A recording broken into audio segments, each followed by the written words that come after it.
What is going on, guys? Mike with Chit Chat Gaming, and today we're going to be taking a quick look at about an hour and a half, 2 hours experience I have had with G.I. Joe Operation Blackout, which released this past Tuesday for the Nintendo Switch, Xbox One, and for PS4 here. Now really quick, this video is sponsored by Game Mill Entertainment. Game Mill Entertainment is the publisher of this game. As you know, recently here I did a review on Nickelodeon Kart Racers 2 Grand Prix. I've been streaming it on my Twitch as well, so if you're definitely on Twitch, look for me there, twitch.tv/chitchatgaming. I'll also be doing a live playthrough of this game as well this upcoming weekend. But besides that though, Game Mill Entertainment were the publishers behind Nickelodeon's Kart Racers 2. I really enjoyed that game. So again, big shout out to them for providing me with a review copy of this title here, this new G.I. Joe game for Nintendo Switch. So like I said, I had about an hour and a half to 2 hours to spend some time with it, but really quick before I get into my experience or my thoughts on it thus far, which I'm on campaign number 5 or so, let me go ahead and get quickly out of the way, a little description of the game. So like I mentioned, the game was published by Game Mill Entertainment, developed by Iguana Bee and Fair Play Labs. Now this game here is going to be a third-person shooter. To me, it plays a lot like Gears of War with some aspects, but we'll get into that here in just one moment here. Kind of mixed with Fortnite, the way it kind of moves around as well too. But again though, basically in this game here, there is a campaign mode. You are playing as both the G.I. Joe, the Joes of course, and the Cobras. So you have both teams, both sides, you kind of swap back and forth from different missions, and you get a chance to play both. Now the cool thing is that you can play solo, or you can jump in and you can do co-op. Now keep in mind this is local co-op, not online, and we'll get to that in just one more second as well too. You do get to play as 12 of your favorite characters from both sides, like I mentioned, Joe side and the Cobra side. You know, characters like Snake Eyes, Duke, Storm Shadow, Cobra Commander, Sci-Fi, Roadblock, Destro, and plenty more. Like I said, there's 12 total that's in the game that you can play on both sides. There's about 17 missions that's in this game here, and with this campaign mode, it is like a comic book story. So basically, instead of being like a CGI, like an actual, full motion action type, cinematic story, it's more of a comic, which fits this perfectly. And like I said, we'll get into that too. Just want to kind of go over the features here.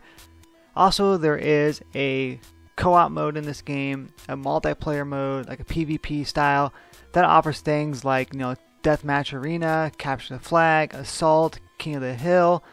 But the one bad thing about this, which I feel that they really dropped the ball on, is there is no online PvP.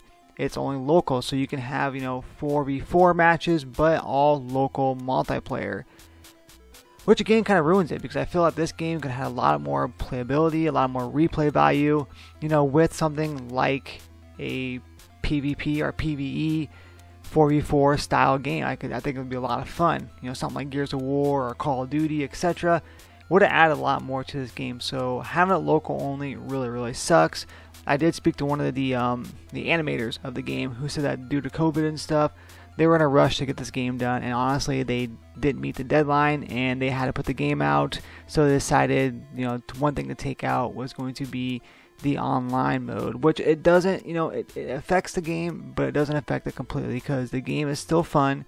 We're going to get in that in just one second here. So again, that's just some of the basic features of the game. You have things like vehicles and stuff in the game as well too, like the Cobra Hiss, and so forth. Of course, you have places like the USS Flag, Cobra headquarters, and lots of other iconic locations and such, maps that are also in the game that you will recognize if you are a G.I. Joe fan. So with that being out of the way, let's get into this, what I think here, my thoughts on the game in general. So there is skins and stuff. You can definitely unlock some skins for both your character, for your weapons. You can do all that within the game here by unlocking certain items. There's no paywall or anything, so that's definitely good. But so my general thoughts of the game here, after going about to campaign number 4 or number 5 anyways, is that the biggest thing I can say about this game, the biggest gripe I can say, is going to be with the aiming. Again, this is a third-person shooter. It does play a lot like Gears of War, and what I mean by that is kind of like the way it kind of maneuvers. You can take cover. It doesn't work quite as well as Gears, but the aiming and such is a little bit off. There is like the reload system, so you do have a chance, a little meter here. If you just hit the reload just right, just perfectly, you'll of course get a faster reload, which you do see in games like Gears of War and such. So that's why I'm kind of comparing it to that. The Fortnite aspect I was talking about was just kind of how it's a third person and kind of how it moves around. You can swap weapons, you can hold 2 different weapons, you can throw grenades, and then so forth. Here you have shield and you have health, and you can go around destroying enemies, killing enemies, and collecting shields and collecting health as well too to keep yourself alive. There is many different modes in this as far as like easy. There's a medium, there's a couple different hard modes. I played on easy because I wanted to go ahead and play through, and I will be honest with you, if I would have played on anything harder than that, I probably would have had a hell of a time because of the aiming. The aiming is really, really wonky. There is an auto aim system in this game, which I did have. That definitely does help out. But I had to turn my sense down to about 3. Because at first, I think it was set like on 5 or 6. I turned it down to 3, and it definitely seemed to help out quite a bit. So, again though, there's no real lock-on system. There is, of course, an aim down sights, but there is no lock-on system. But that auto aim does help. But I will say that's my probably biggest gripe here, as I did have a couple of couple issues trying to shoot down some of the drones and such, and so forth, and kind of some of the tougher enemies, some of the bosses like Destro and stuff, are when you're playing against him.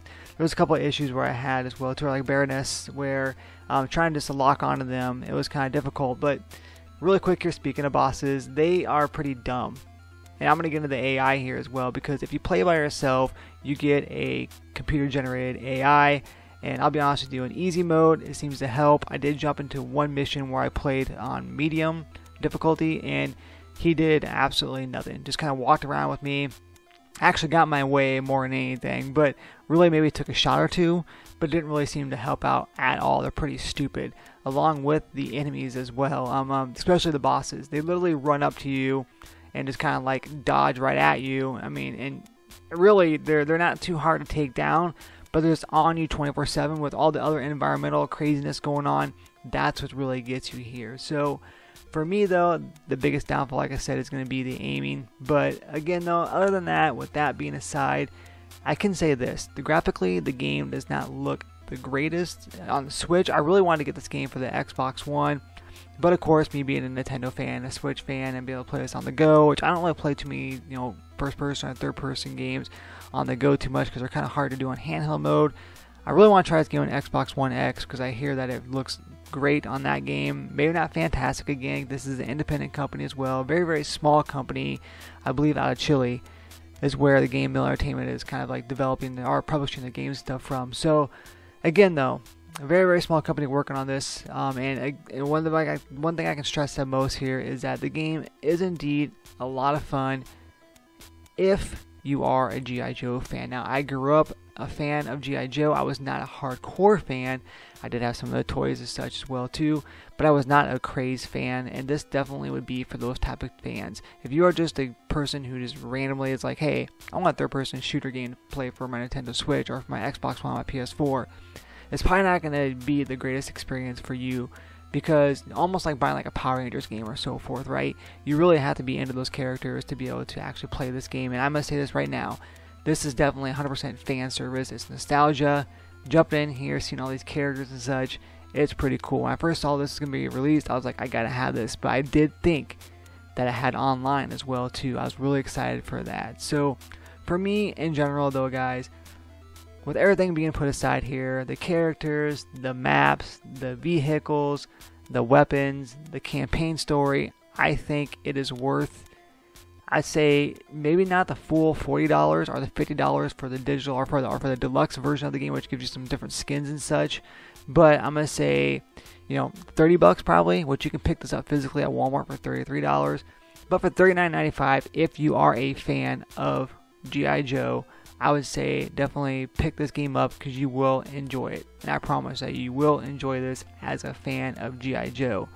Again, is it perfect? Definitely not. The aiming is kind of crappy, but you get used to it after a while, but it's still, even at that, it's still very, very wonky.